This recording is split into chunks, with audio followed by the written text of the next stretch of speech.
is. Okay. Vihaya means giving up. Kaman, material desires for sense gratification. Yah, who. Sarvan, all. Puman, a person. Chariti, lives.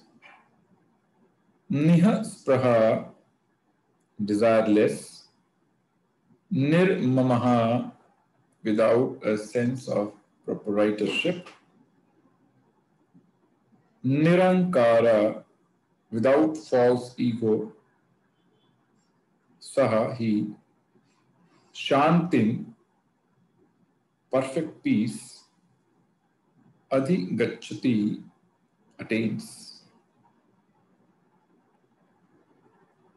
A person, translation purport by His Divine Grace Srila Prabhupada Vijay, a person who has given up all desires for sense gratification, who lives free from desires, who has given up all sense of proprietorship and is devoid of false ego, he alone can attain real peace.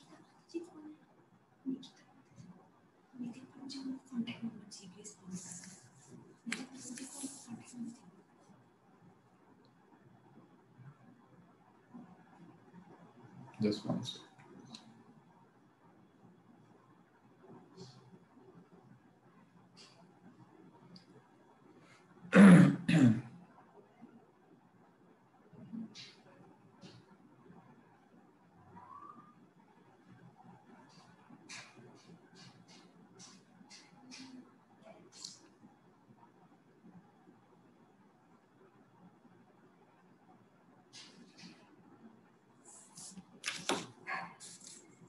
So repeat after me. A person who has given up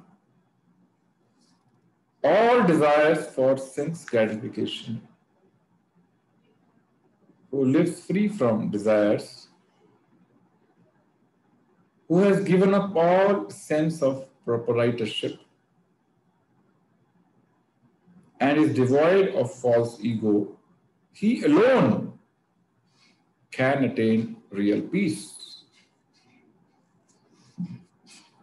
Purport. You can make key notes from this purport I'm going to read now. We will discuss it later. To become desireless means not to desire anything for sense gratification. In other words, desire for becoming Krishna consciousness is actually desirelessness.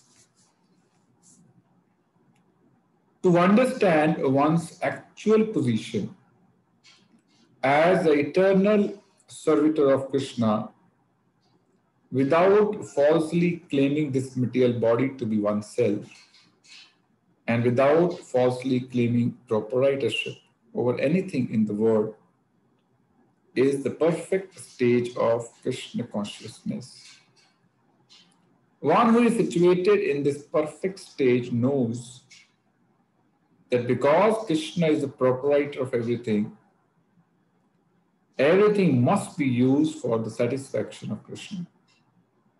Arjuna did not want to fight for his own sense satisfaction. But when he became fully Krishna conscious, he fought because Krishna wanted him to fight. For himself, there was no desire to fight, but for Krishna, the same Arjuna fought to his best ability. Real desirelessness is desire for the satisfaction of Krishna, not an artificial attempt to abolish desires. The living entity cannot be desireless or senseless, but he does have to change the quality of his desires. A materially desireless person certainly knows that everything belongs to Krishna. Isha vashyam idam sarvam. And therefore, he does not falsely claim proprietorship over anything. This transcendental knowledge is based on self-realization, namely, knowing perfectly well that every living entity is an internal part of and parcel of Krishna in spiritual identity. And that the eternal position of living entity is therefore never on the level of Krishna or greater than him. This understanding of Krishna consciousness is a basic principle of real peace. Srila Prabhupada ki jai. So very important verse. So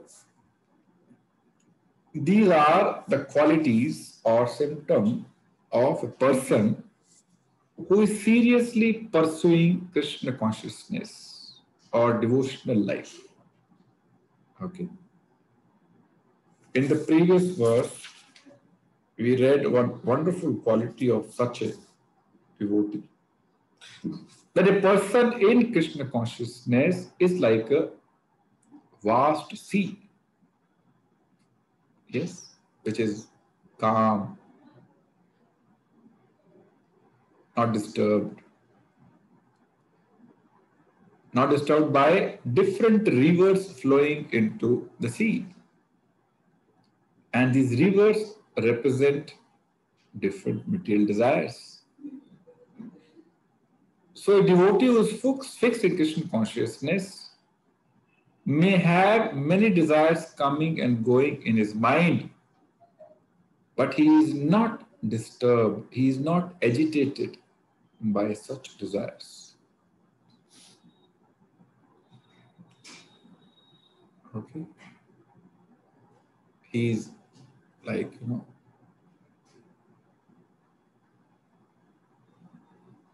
unlike, river, which is not as deep or as vast as ocean, may get dried during summer season, may be overflow during rainy season, right? It's like, materialist, sometimes very happy, sometimes very sad, right?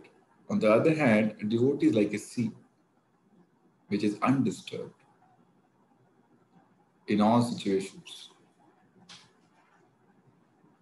not influenced by many desires which may come and go in his mind.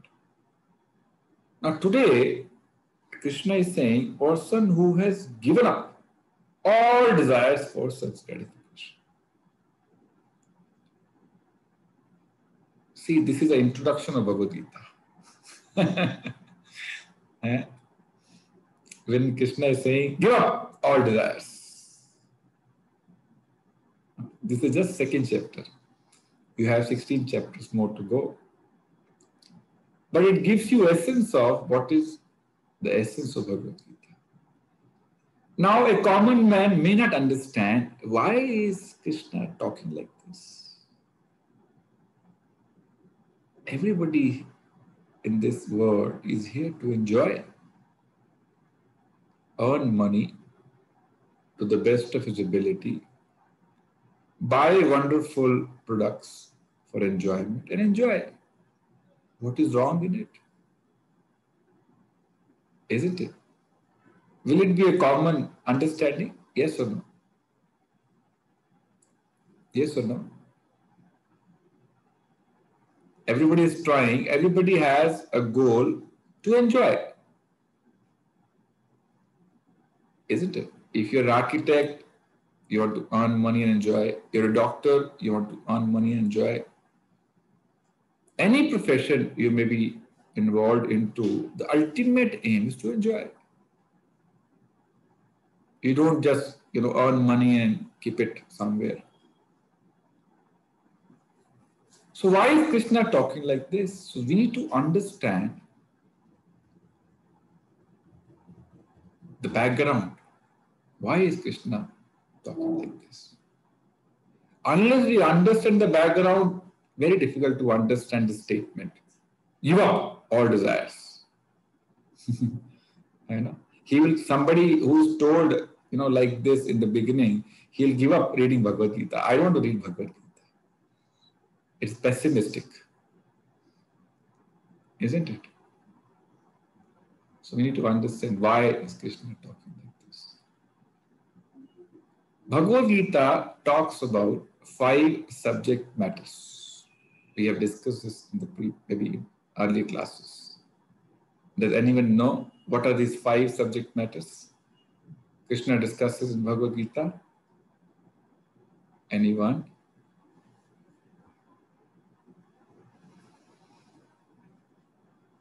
Please raise your hand, then I'll unmute. Otherwise, you won't be able to unmute yourself. Yes, Srinivati. Listen carefully. Ishwar, Jeev, Prakriti, time and karma. Okay, very good. Please note down if you don't know. Ishwar actually means controller. Who is the ultimate controller? Sun rises in the morning, sun sets in the night, different seasons come and go, rains come and go, isn't it? Different planets hanging in the sky. How? Loud gravity doesn't work for them or what? Such big, heavy planets are hanging in the sky. Who's holding them? You see, when you in the night you look up and you see millions of stars, moon. How are they hanging? Why law of gravity is not working? Then why are they not falling down? So finally, who is controlling everything?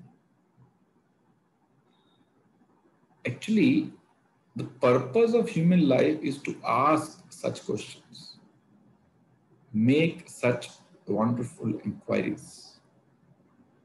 The purpose of human life is not to eat, sleep, have sex, and defend like animals. Animals have these 4 propensities: eating, sleeping, having procreation, sex life, and defending oneself, isn't it? But if a human being is also involved in the same 4 activities only, which the current so-called modern civilization is involved into, they are not very different from animals. These are all animal propensities. So the purpose of human life is to ask this question: who is this who is controlling everything? Who is Ishvara? Who is the supreme controller? Who is the supreme proprietor? Who is the supreme enjoyer? Why am I suffering? Why do I become old? Why do I become diseased? Why do I die? Like if one's temperature goes beyond 98.6, right? He is called sick. That is called abnormal situation. And it becomes painful, isn't it? So being in pain is an abnormal situation. It is not a normal situation. Similarly, one getting so many disease, one getting old, which brings so many miseries, one dying, these are all abnormal conditions of life. These are not normal conditions of life, but no one is asking this question. Why am I dying? Why am I getting old? Why am I getting sick? No diagnosis. Nobody wants to do diagnosis. Why? This is called ignorance, absence of intelligence, isn't it? So one who is treating without diagnosing the problem, this is called symptomatic treatment. Correct, Dr. Nidhi? This is called symptomatic, just treating symptoms, not treating the root cause. Like somebody goes to Dr. Vishwas and says, I'm sick. He says, okay, ye lo paracetamol khalo, jao. Right? He is only treating symptom. He's not trying to find out What is the problem with this person? Few days back, we had one devotee. I'll name him. So he told his condition to some doctor over phone. Right? He himself said, "Oh, I went under sun, so I think मुझे वो sunstroke लग गया है, flu लग गया है." And then a doctor advised him medicine. So he started eating. For a week he was eating. But he was actually COVID affected devotee. And he was taking medicine which was completely contrary to his condition. He was taking some Ayurvedic medicine. This is a problem if the problem is not diagnosed properly. If you just try to treat symptom, it will not remove the cause. This problem may occur again and again. So one who is not removing the cause of death, birth, old age, his problem is getting repeated again and again, isn't it? देहिन्वस्मिन् यथा देहे कौमारम यौवनम जरा तथा देहांतर प्राप्ति. After death, what happens? He'll get another body. He'll again become old. He'll again get diseased. He'll again die. Why? The root cause is not treated. Isn't it? Are you getting what I'm saying? So this materialism is only symptomatic treatment of these problems. Materialism is nothing but symptomatic treatment. We think by applying dye on the head, I'll become young. Isn't it? Will that person become actually young? No, symptomatic treatment. By doing cosmetic surgery, he can live longer. No. Can he?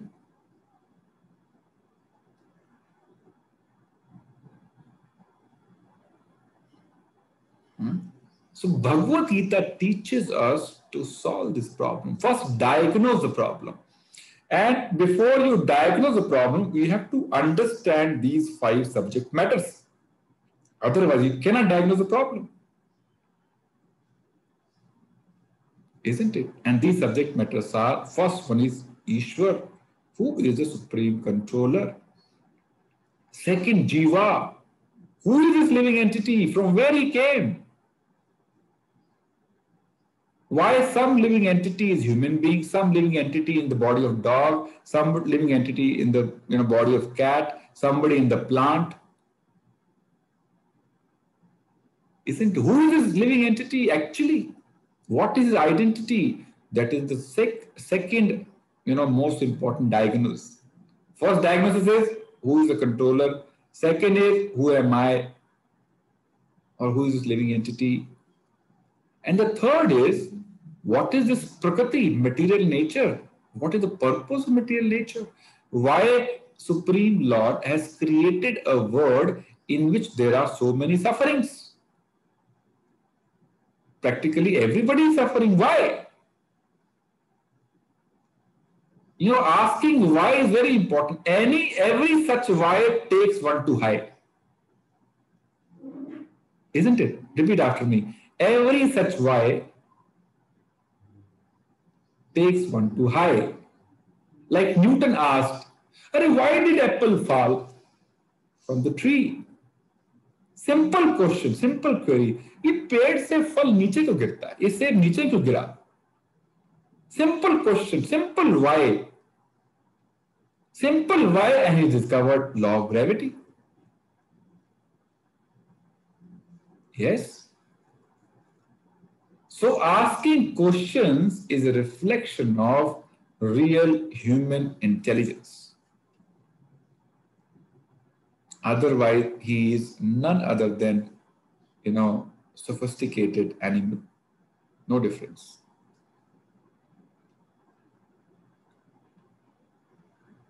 And the fourth subject matter is Kala, Samay, time.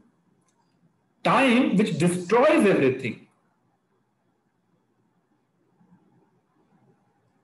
It is time which has made everything temporary in this material world. It is time, it is samay, it is kala, which makes everything around us temporary. Relationships around us, temporary.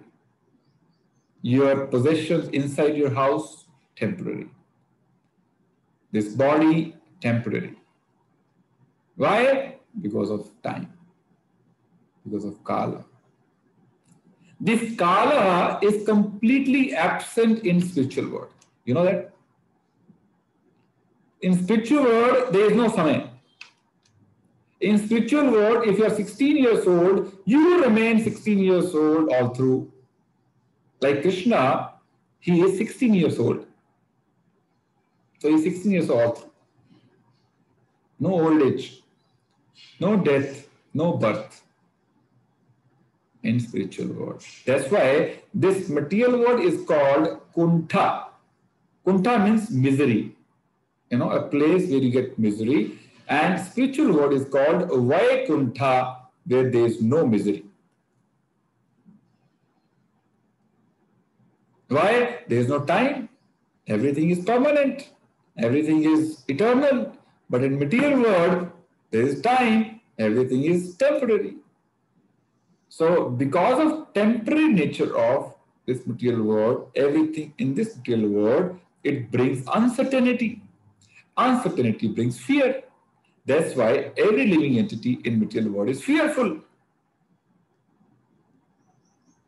You know, डर लगता है ना कहीं ये चला ना जाए है ना? We're always worried about our relatives going. Why? We are fearful temporary. The wealth we have, people are worried, may go away. Temporary. So this temporary nature of this material world and everything inside this material world makes everything uncertain and hence fearful. It brings fear.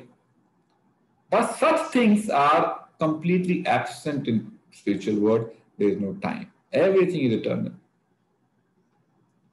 So this is the fourth subject matter which is explained in Bhagavad Gita. And the fifth subject matter is karma. People are foolishly doing activities without knowing what is the consequence of that.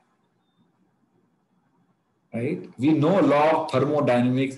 We know law of, whatever, heat transfer. We know different laws, but we don't know law of karma, which is the most important. We don't know क्या करने से क्या होने वाला है, क्या करने से कौन सा शरीर मिलेगा.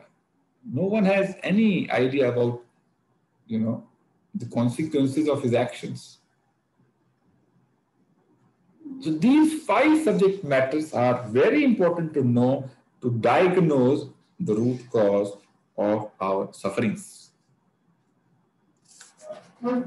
Else we cannot do diagnosis. So Bhagavad Gita is here given by Krishna to diagnose what is the root cause of all our problems.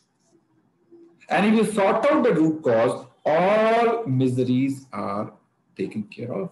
All problems are solved.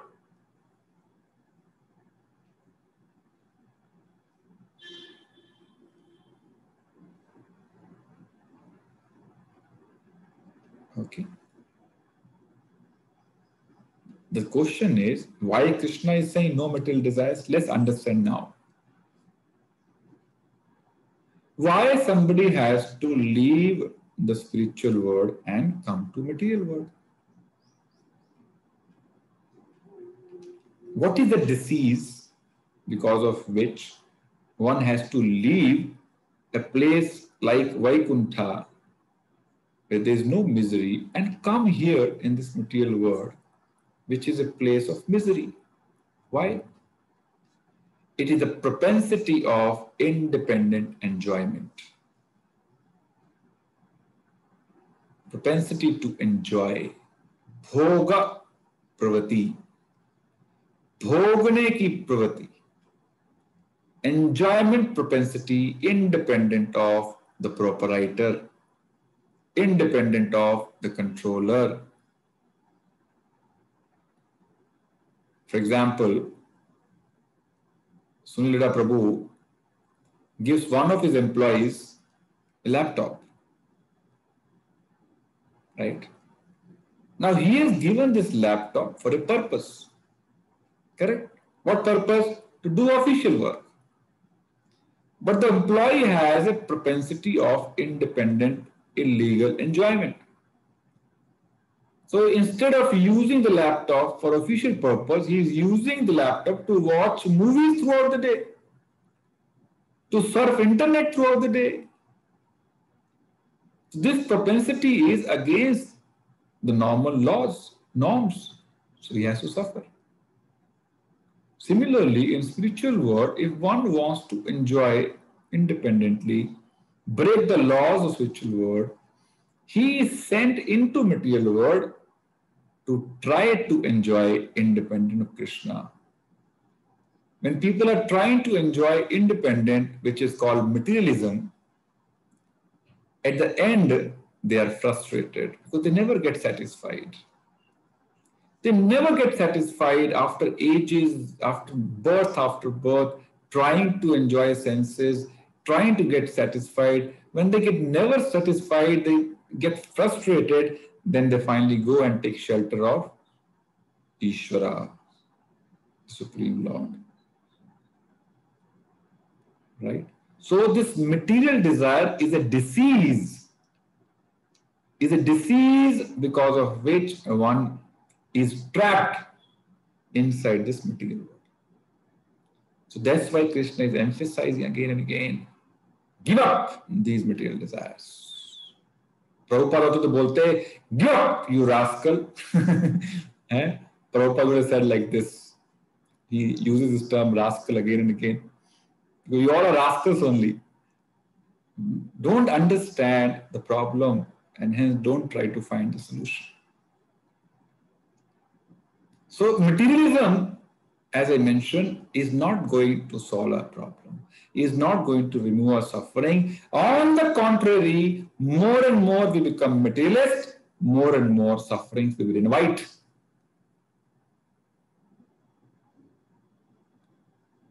Okay, so Krishna is emphasizing here, give up material desires.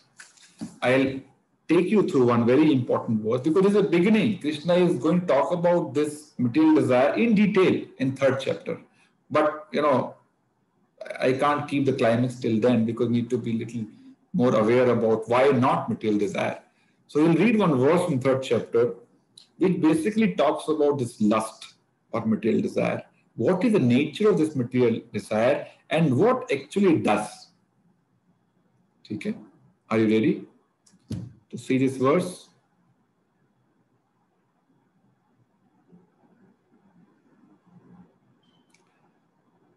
Devotees who are behind the curtain, just say Hare Krishna, for that I'm confident you guys are hearing. Just unmute and say Hare Krishna, Prabhuji.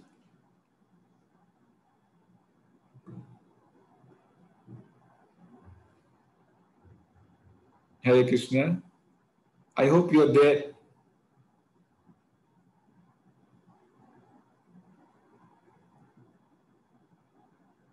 Shivani Mataji, Renu Mataji, Krishna Prabhu, Shivani Mataji sent message, thank you, Gaurav Prabhu, Garima Mataji, Rakesh Maheshwari Prabhu. Okay, thank you, Garima Mataji, Ashora Prabhuji, Varun Prabhu, Siddharth Prabhu. Thank you, Siddharth Prabhu. Because this is a very important subject and I really want everybody to hear. We might miss something important. Okay, let's run through this verse. This is a verse from 3rd chapter of Bhagavad Gita, 3.37. I'm going to share the screen. Okay. And I'm going to read. Listen carefully. Kam Shri Bhagavan Uvacha Kam Esha Krodha Esha Rajo Guna Samudbhava Mahashano Mahapapama Vidhenam Ihaverinam. So Krishna is telling Arjuna, the Supreme Personality of Godhead, Krishna said, it is the lust only. Lust means material desire. Arjuna, which is born of contact with material mode of passion and later transformed into wrath. Wrath means anger. And which is the all-devouring, sinful enemy of this world. This lust is the biggest sinful enemy of this world. Maha Shano Maha Papama, which makes one do different sinful actions. Okay, and we'll read the purport also.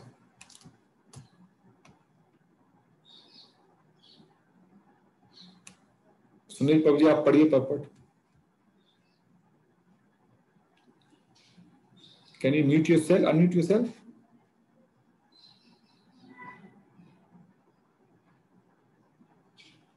Okay, try now.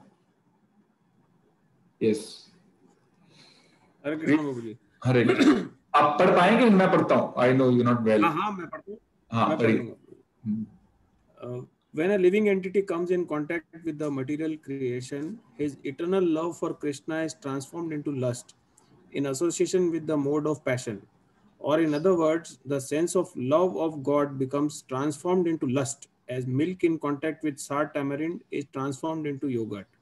Then again, when lust is unsatisfied, it turns into wrath. Wrath is transformed into illusion, and illusion continues the material existence. Therefore, lust is the greatest enemy of the living entity, and it is lust only which induces the pure living entity to remain entangled in the material world. Wrath is the manifestation of the mode of ignorance. These modes exhibit themselves as wrath and other corollaries. If therefore the mode of passion, instead of being degraded into the mode of ignorance, is elevated to the mode of goodness by the prescribed method of living and acting, then one can be saved from the degradation of wrath by spiritual attachment. The Supreme Personality of Godhead explained himself into many for his ever-increasing spiritual bliss, and the living entities are parts and parcels of this spiritual bliss. They also have partial independence, but by misuse of their independence, when the service attitude is transformed into propensity for sense enjoyment, they come under the sway of lust. This material creation is created by the Lord to give facility to the conditioned souls to fulfill these lustful propensities, and when completely baffled by prolonged lustful activities, the living entities begin to inquire about their real position. This inquiry is the beginning of the Vedanta Sutras, wherein it is said, Ato Brahma Jigyasa. Brahma Jigyasa. One should inquire into the Supreme, and the Supreme is defined as Srimad Bhagavatam as Janmadaya Janmadi Asya Yato An Itaratascha. Vyad Itrasya Cha. The origin of everything is the Supreme Brahman. Therefore, the origin of lust is also in the Supreme. If therefore lust is transformed into love for the Supreme or transformed into Krishna consciousness, or in other words, desiring everything for Krishna, then both lust and wrath can be spiritualized. Hanuman, the great servitor of Lord Ram, exhibited his wrath by burning the golden city of Ramana, but by doing so he became the greatest devotee of the Lord. Here also in Bhagavad Gita, the Lord induces Arjuna to engage his wrath upon his enemies for the satisfaction of the Lord. Therefore, lust and wrath, when they are employed in Krishna consciousness, become our friends instead of our enemies. Thank you, Prabhuji. Wonderful purport. So is it making sense now? Are you able to see a bigger picture in which you have spiritual world, you have material world, you have Ishvara, you have jivas like us, and why Jiva's love for Krishna is transformed into lust for material enjoyment. Are you able to draw this picture? Visualize this? Yes? Pradeep Prabhu, making sense? Vidhi Mataji, Leena Mataji, making sense? Mukul Prabhu, Nita Mataji, Kali Mataji, making sense?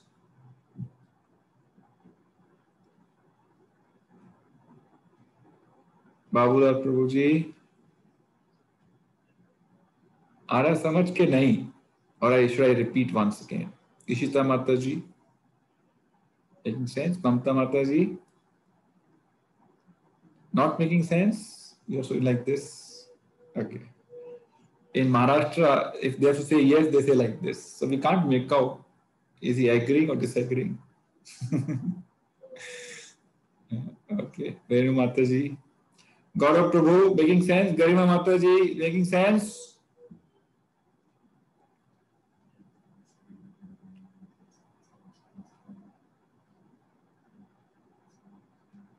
Yes? Please respond.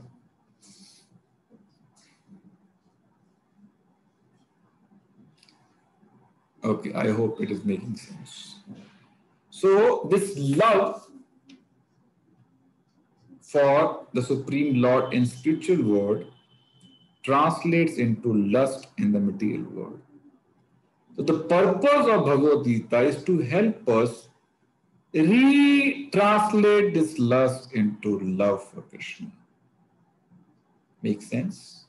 That is the purpose of this human life.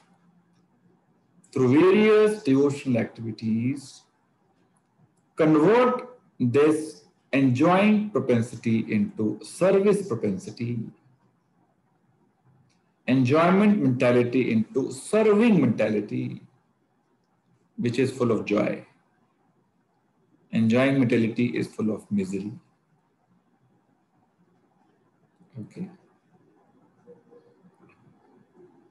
You can connect the dots. You know, in the previous verses, Krishna was talking about controlling senses. How serving, by serving, using these senses in the service of Krishna. These senses come under control, get purified, and gradually lust inside us is transformed into love. Let's read the next, another verse. What does this lust do?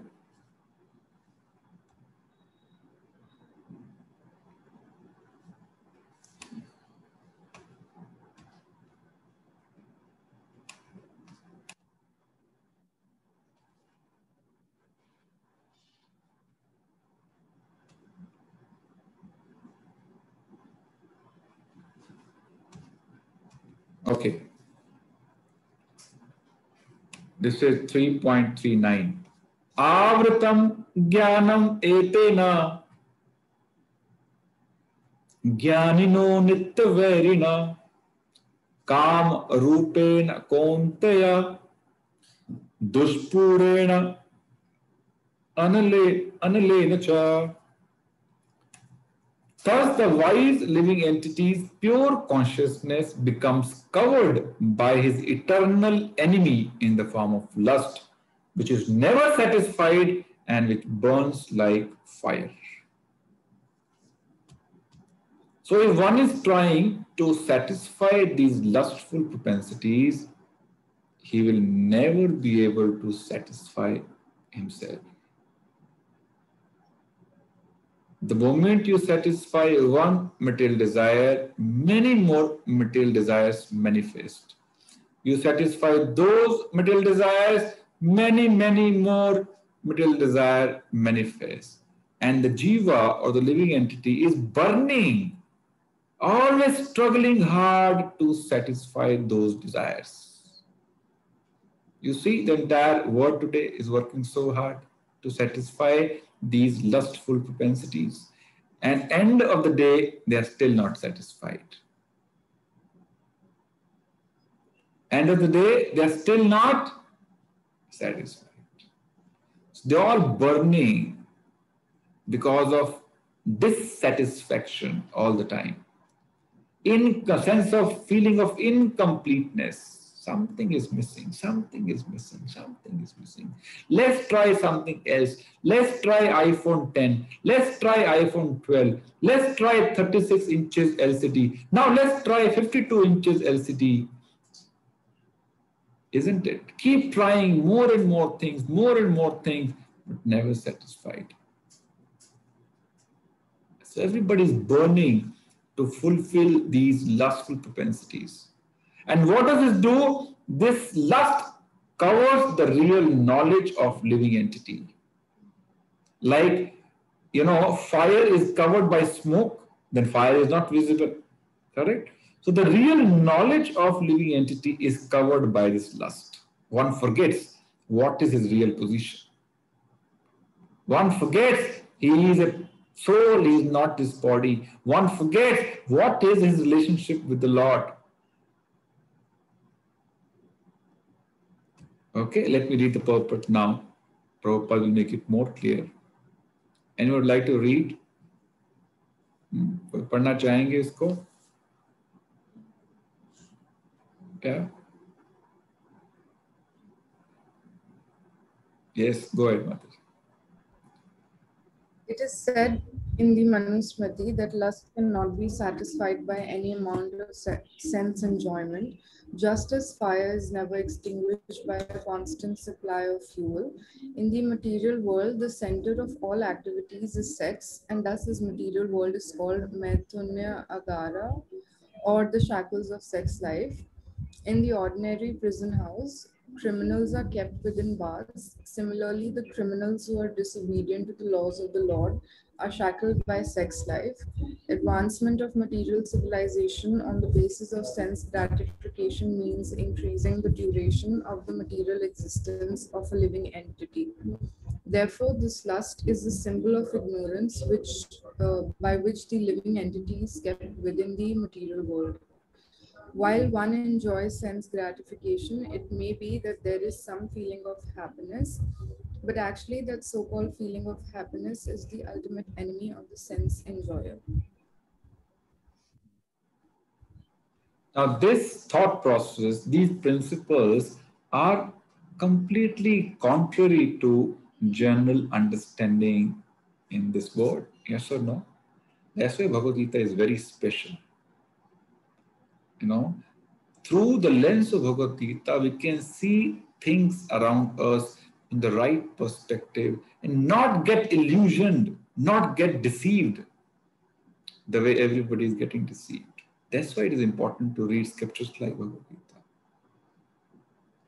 Om Agyan Timirandhasya Jnanam Jana Shalakaya. When you oint your eyes with the knowledge of scriptures, your ignorance is removed. Om Agyan. Agyan means ignorance. Om Agyan Timirandhasya. The darkness of ignorance is removed when you oint your eyes with what? With the knowledge of Bhagavad Gita or similar scriptures. Okay. Now tell me, are you able to see things differently now? Are you able to see what is the real picture? That we were being completely deceived by things around us.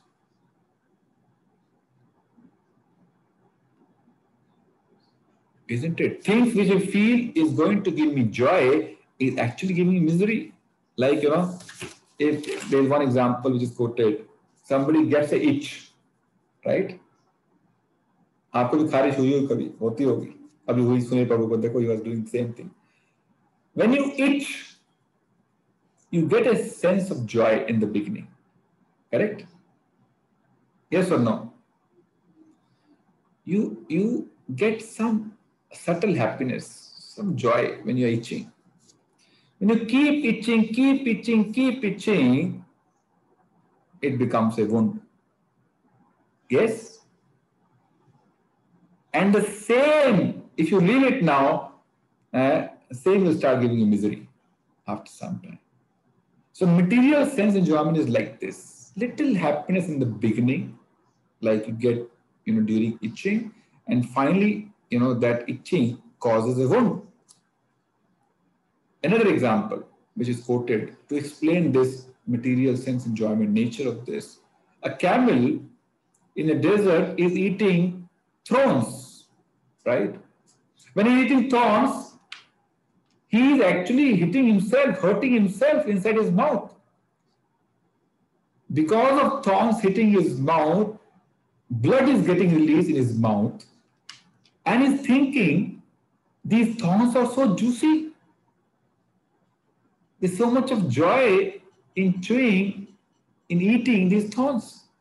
And after some time, he realizes it was his own blood when there are wounds inside his mouth. So sense enjoyment is like this. In the beginning, you feel, oh, there's so much joy. And after sometimes, it shows the real picture in terms of a misery. Right? Bhagavad Gita, Krishna will explain later. Material enjoyment is like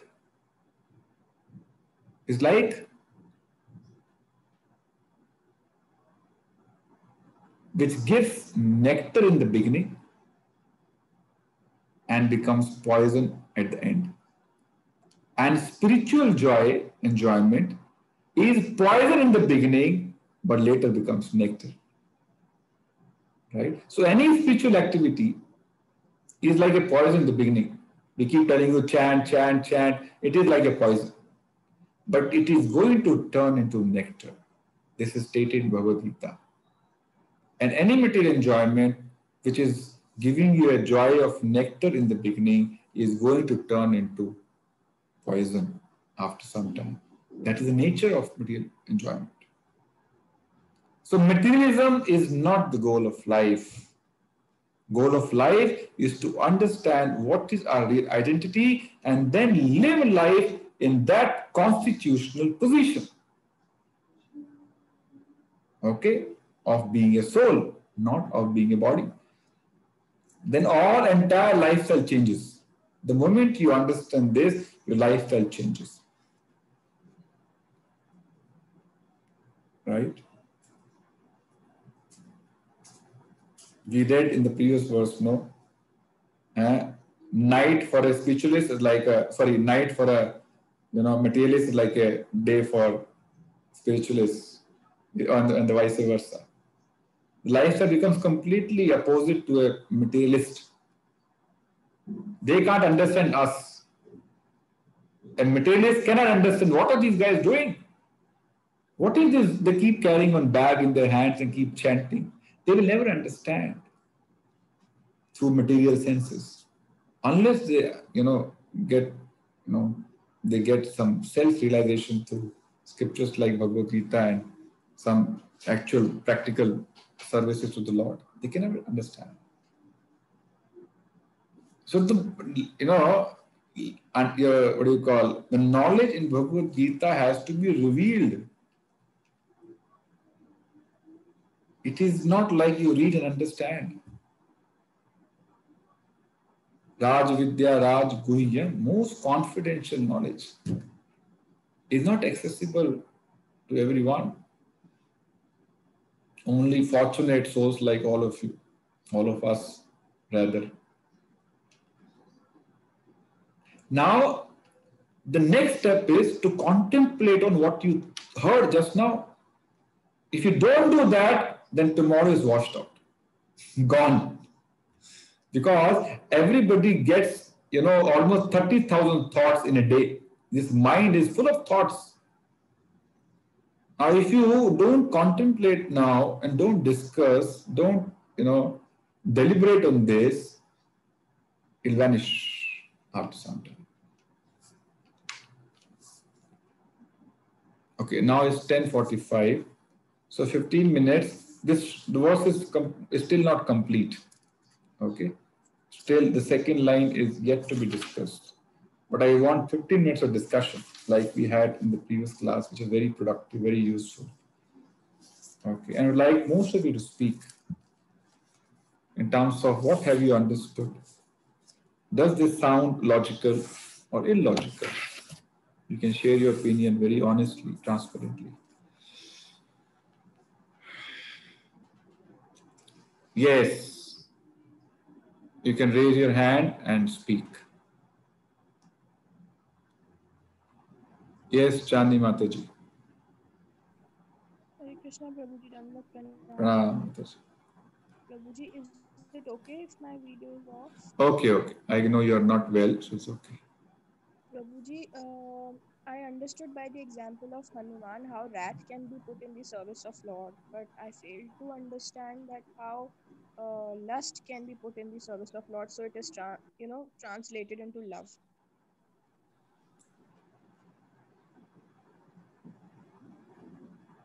So let's take example of Dhruv Maharaj. Okay.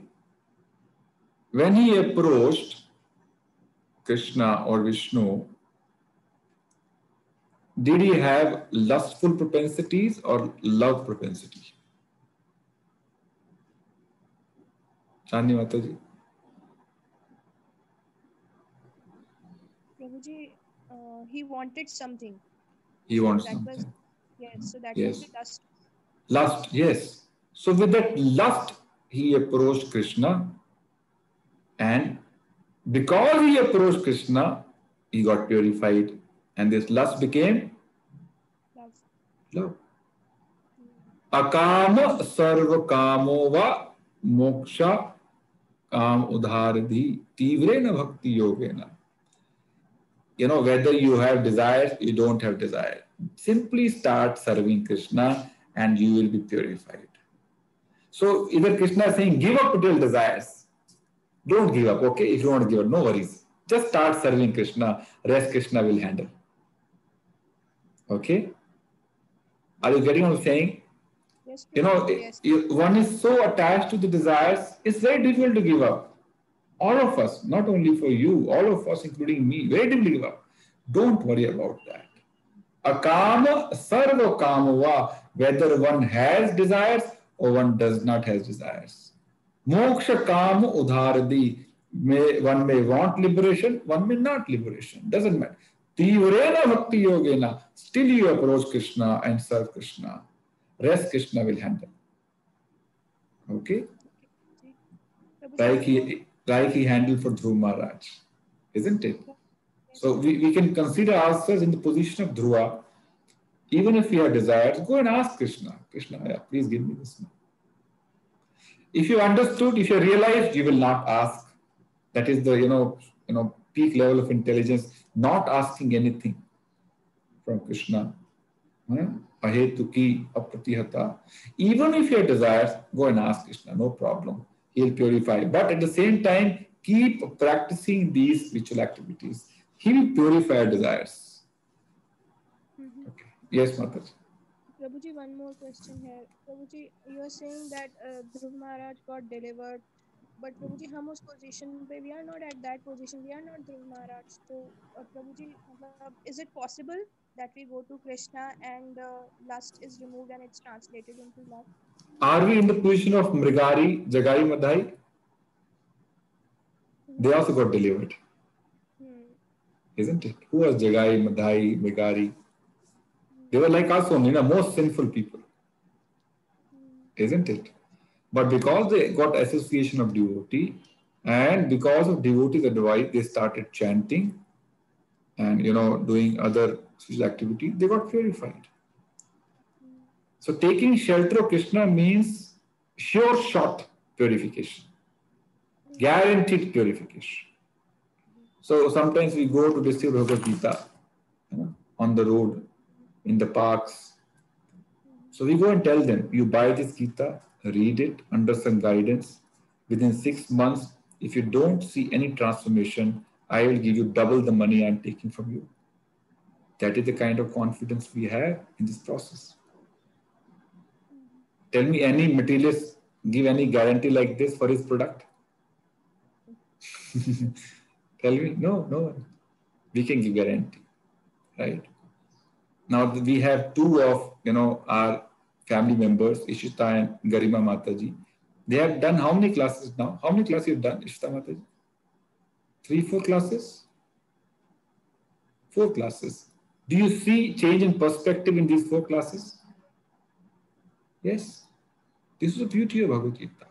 Guaranteed success. The only thing required from our side is submissiveness, which is ability to hear it and follow it, right? And keep our minds open. That's it. That is the only qualification to receive this knowledge. Thank you, Prabhuji. Okay, so we can be rest assured. We have to simply follow the process. So in there's a prasang in Srimad Bhagavatam of Brahmaji teaching Priyavrata, his grandson. Brahmaji had a son called, Brahmaji is called Swayambhu, correct? Swayambhu means because he doesn't have any material mother and father. He is born through the navel of Vishnu. He appeared, Swayambhu, apne aap paida hue. His son is called Swayambhu, Manu. And he had 2 sons, Priyavrata and Uttanapad. Uttanapad is the father of Dhruv Maharaj. Priyavrata decided to become celibate monk. He decided to renounce. He was the elder son. So he went and started meditating. Uttanapad, younger son of Swayambhu, he became king of this entire planet, Earth planet. And after Uttanapad, he died, Dhruv Maharaj became the king, and then dynasty, many kings came, Prithu Maharaj, King Vena, and then King Prachin Barihas. And then Prachin Barihas had 10 sons called Pachetas. Prachin Barishat. And his 10 sons also renounced. When the 10 sons renounced, there was no one to become the king, to rule this, earthly planet. Then Brahmaji went to his elder son, Priyavrata, okay, who was meditating somewhere on some mountain. He went to him and requested him, why don't you come back and become the king? He said, no, I'm happy here. I don't want to get back to my worldly life. I'm very happy here. So he refused to come. Earlier he renounced material life and went into spiritual life. Now Brahmaji is telling him, somebody has to lead the kingdom, protect all the subjects, make them spiritual also. Come back. He refused. He was a disciple of Narad Muni. Right? Anybody who follows Narad Muni, his material life is finished. So he finished material life of many such disciples like, Priyavrata, Megari, and Ratnakar, who became Valmiki later on. Okay. Then he is telling Priyavrata, if we renouncing doesn't mean renouncing your karma. Okay. The real renunciation is different. And that also actually I had thought of covering, but somehow I forgot. Thank you for bringing subject, so that I can discuss that also. Renouncing means what? There is one Vairagya called Markat Vairagya. Markat means monkey. Now monkey externally looks very enunciate. Isn't it? Doesn't wear any cloth, lives in forest, eats only leaves, fruit, nothing. Very simple life. But internally, he is the most lusty living entity. His sex propensity is so strong. So he is internally lusty, externally renounced. So this is not the kind of renunciation we are asking, wherein somebody says, okay, now I leave everything and go. I leave my family, I leave my business, I leave my job. Now I go to Vrindavan and simply chant. No, Krishna is not advising that. This is Markat Vairagya. This is false Vairagya. This is deceptive Vairagya, not Vairagya. Then there's another Vairagya called Yukta Vairagya, where you continue to do what you're doing. You're a fashion designer, continue. You're a doctor, continue. You're an engineer, continue. Architect, continue. No problem. Yukta Vairagya means that whatever you get, you have to learn how to use it in the service of Krishna.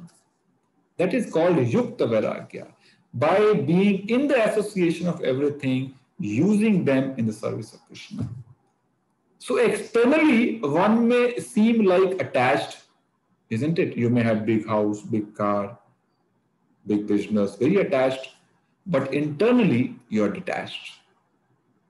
This is called Yukta Vairagya. So Krishna, to people like us who have material desires, who are not completely pure, he's advising Yukta Vairagya. Okay, continue to do what you're doing. Krishna never advised Arjuna to leave the battle and go. Never advised, no. He's never said you renounce your karma and go. No, he said fight the battle. Similarly, we have to fight our battles, no problem. The way we are fighting, but keeping Krishna in the center. Keep fighting your battle, keeping Krishna in the center. That is the only change recommended in Bhagavad Gita. So everything you do it for Krishna, not for sense gratification. That is the only change required. So renunciation means renunciation from sinful propensities. Renunciation from the result of karma, not karma. Okay? So if you're an engineer, you have to become devotee engineer. If you're architect, you have to become devotee architect. If you're a doctor, become devotee doctor. Fashion designer, become devotee fashion designer. That's it. That is called Krishna consciousness. So Priyavrata, whether on the mountain or as a king of this earth, he was completely renounced. In the first scenario, externally and internally both. In the second scenario, internally, while he looked externally attached because he was a king of earth, but internally completely detached. And how this internal detachment comes? By following spiritual practices sincerely. That is the beauty of these practices, like chanting of the holy name, eating only prasadam, being in the association of devotees, reading shastras like Bhagavad Gita, Bhagavatam, and finally using our senses in the service of Krishna. That internal detachment comes naturally. You don't have to put extra endeavor for that.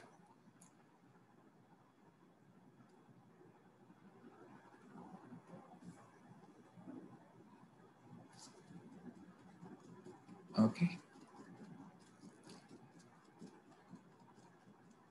Who had asked this question? Sorry, somebody asked this question.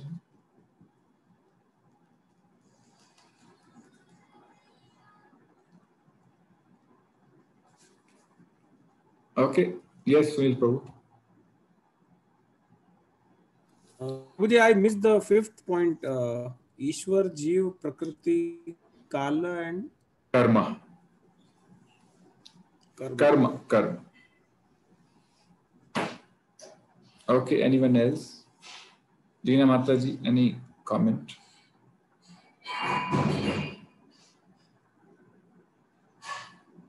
कुछ तो बोलो. अच्छा क्या आपने what is the one important point you picked up today?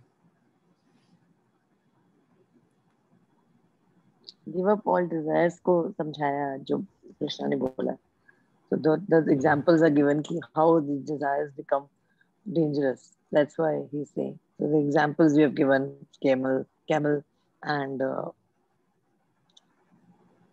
Itching.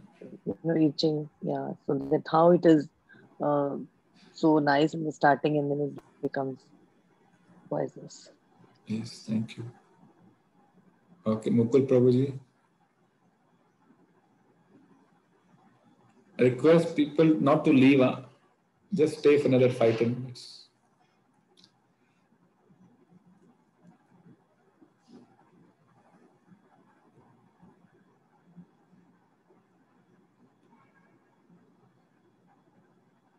Unmute नहीं हो रहा आपसे.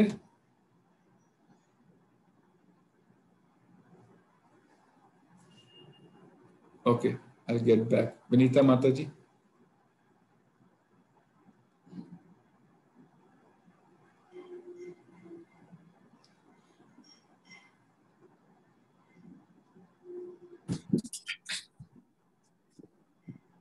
हाँ बोलिए मुकुल प्रभु जी, आपका अनम्यूट हो गया।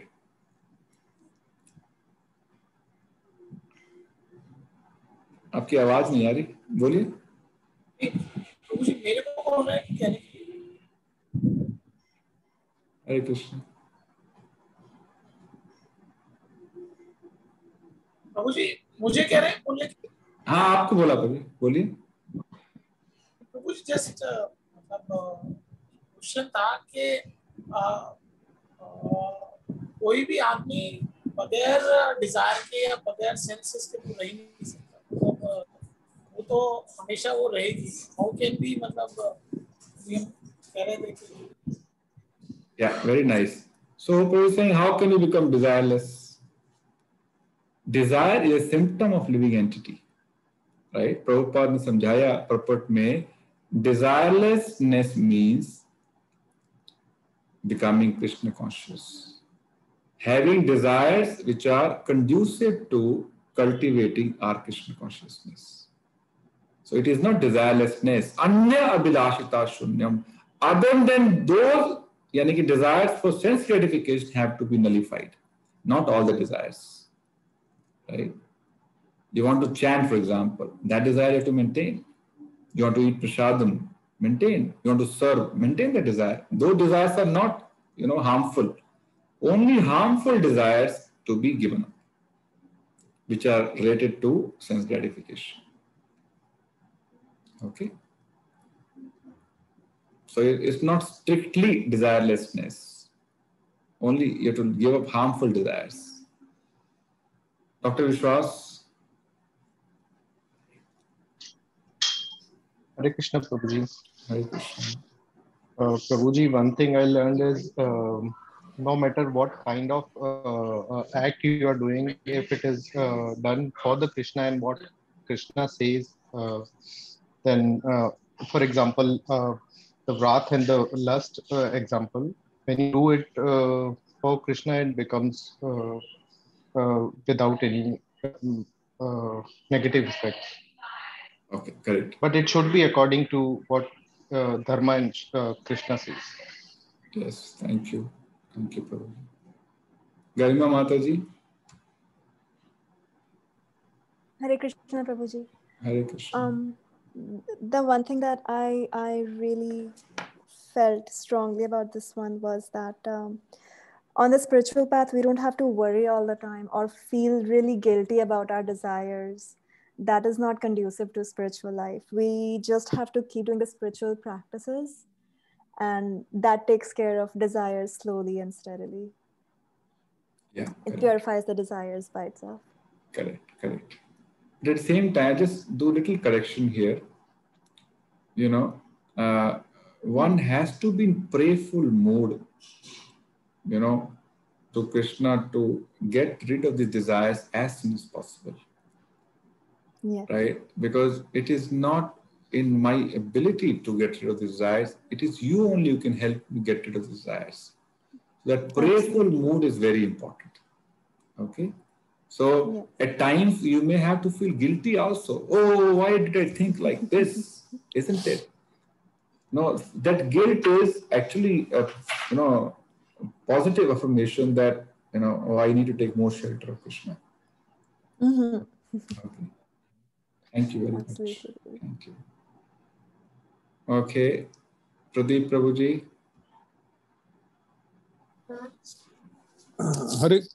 Hare Krishna, Prabhuji. Hare Krishna.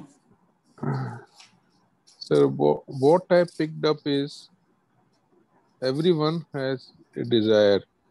Desireless person is not a living entity. So desires are of two types, materialistic and spiritual. Mm-hmm. So if we have materialistic desires, it creates kuntha. Spiritual desires, we go to Vaikuntha. Mm. Now, how to convert our desires into spiritual desires? So the one way is Bhagavad Gita. And Bhagavad Gita is so vast you can't get it very fast or immediately. So you have to do services. Very good. Service, Perfect. right? Services like chanting. I consider attending this session is also a service. It is also my attempt. Is also my attempt to convert my desire, materialistic desire into spiritual desire. Keeping my video on is again a service in attending my class.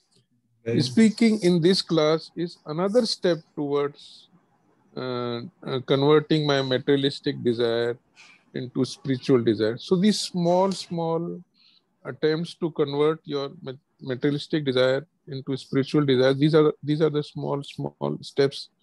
This what I am learning from attending these classes. Very nice. Thank you very much. Wonderful. Mamta Mataji, briefly.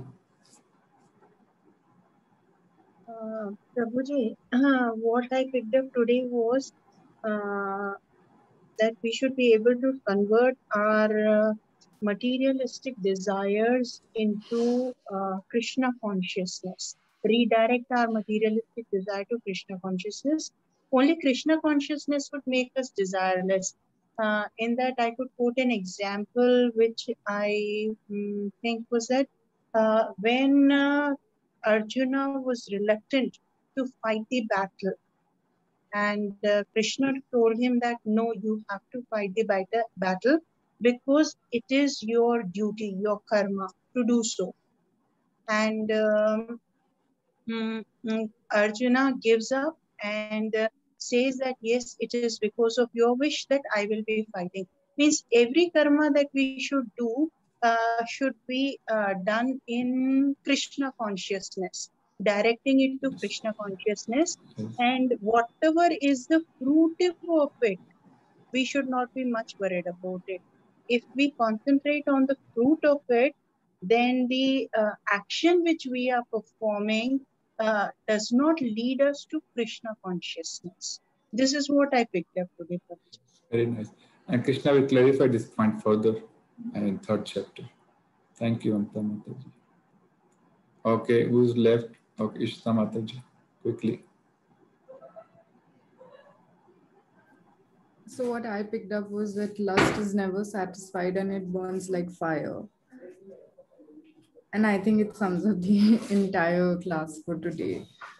I mean, everything revolves around lust in our material world and we are burning. We are burning. Yes, very nice. बहुत अच्छा. DK नाथ प्रभु जी, बाबूलाल प्रभु जी, कुछ कहना चाहेंगे आप? Okay, thank you. Gaurav Prabhu, like to say something?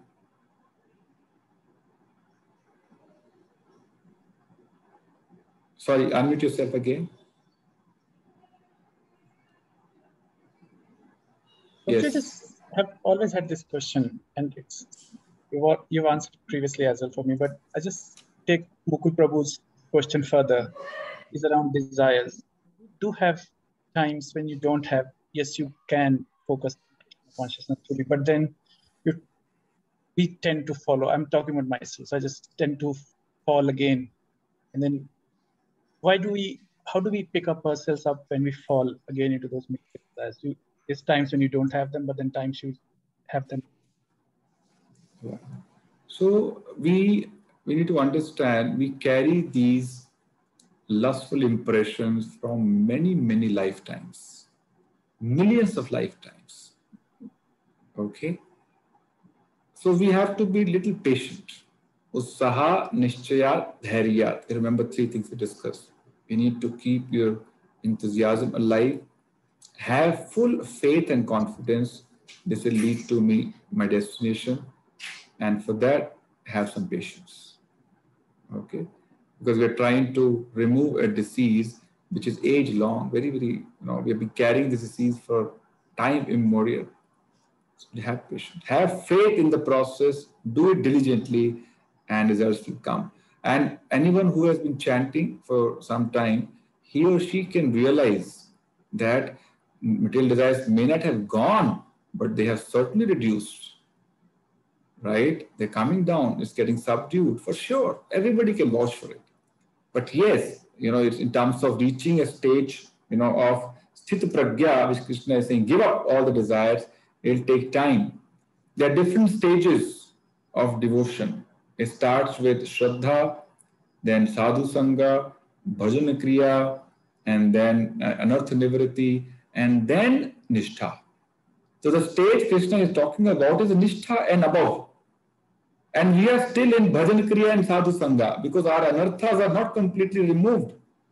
When that happened through constant devotee association and constant practicing these spiritual activities, and we have removed all the anarthas from our heart, from our mind, then we will be at a stage where desires have become almost negligible or minimal. Okay? So it's journey. Spiritual life is a journey, right? We can feel the difference. That's why, sincere effort from individual is very important for Krishna to reciprocate. When does Krishna reciprocate and help us? When we are putting our best. Okay? When we are giving our best. Ye yatha mam papadante tam tathe bhajami ham. The way you put efforts, accordingly I reciprocate. This is a promise from Krishna in Bhagavad Gita. Right? If we are very sincere in our endeavors, attempts, spiritual activities, Krishna will do it fast. Okay? Like Dhruv Maharaj, he was a 5-year-old boy, just within 6 months. He saw Krishna in front of him within 6 months. His endeavor was genuine, very sincere. Right? So it finally boils down to quality of our endeavor. And accordingly, time taken to completely purify. Does it answer your question, Prabhuji? Yeah, thank you, Prabhuji. Okay, thank you. Yes, who is left? Rajendra Prabhuji, like to say something? Thank you, Prabhuji. Only one point, what I was thinking just now is living the desire and to focus on Krishna consciousness. Is it not a different type of desire? Maybe a little bit different in wordings, a little bit different in meaning? Just repeat your question again, Prabhuji. Sorry, I missed it. मैं ये बोल रहा था कि we are discussing living the desire and become desirelessness, a condition of desirelessness. But at the same time, we are talking of the desire of Krishna consciousness. So is it not a different type of desire? Yes, it is a desire. As I mentioned, it is not harmful. It is a beneficial desire. Okay? So, in Bhakti Rasamrita Sindhu, Swarupa Goswami says, Anya Abhilashita Shunyam. He never says Abhilashita Shunyam. He says Anya Abhilashita. Desires other than serving Krishna have to be nullified. Okay? Because these are conducive for our spiritual advancement. They are not harmful. Desire to serve Krishna is conducive, is favorable desire, not unfavorable. Right? So such desires are, not to be given up. They are to be appreciated. Okay? Desires of sense gratification are to be given up. This is a clarification for this. Does it answer your question? Yeah, Prabhuji. Thank you. Thank you. Yeah, Nidhi Mata, you wanted to say something? So maybe another 3 minutes we close this. Maybe last comment from Nidhi Mata. Hare Krishna, Prabhuji. Hare Krishna. Yeah. Prabhuji, what I picked up today is material desire is like a disease and propensity to enjoy all the sense gratification brings us to this world. And we should always contemplate and ponder over this. Who is the supreme controller? Who is the enjoyer? And why whoever is Jiva, all the Jiva should understand and should ponder over this, why we are in this body. And what is the purpose of coming to this world. And a person who is fixed in Krishna consciousness knows that Krishna is the supreme controller, he is the supreme enjoyer. That's it, Prabhuji. Thank you. Yes, thank you very much. Thank you. Thank you. Yeah, so asking these important questions then Krishna will give all the answers through Bhagavad Gita. Okay. So Mamta Mataji, I'm sorry, it's now almost 11:15 and there's a next session for children at 11:30. So we have to take a break. Maybe next week you can contribute. Okay. If any question, you can write to me through WhatsApp. Okay. Thank you very much, everyone. Keep thinking about today's session. Keep contemplating. Okay, till we meet next week. Hare Krishna. Thank you very much. See you next week.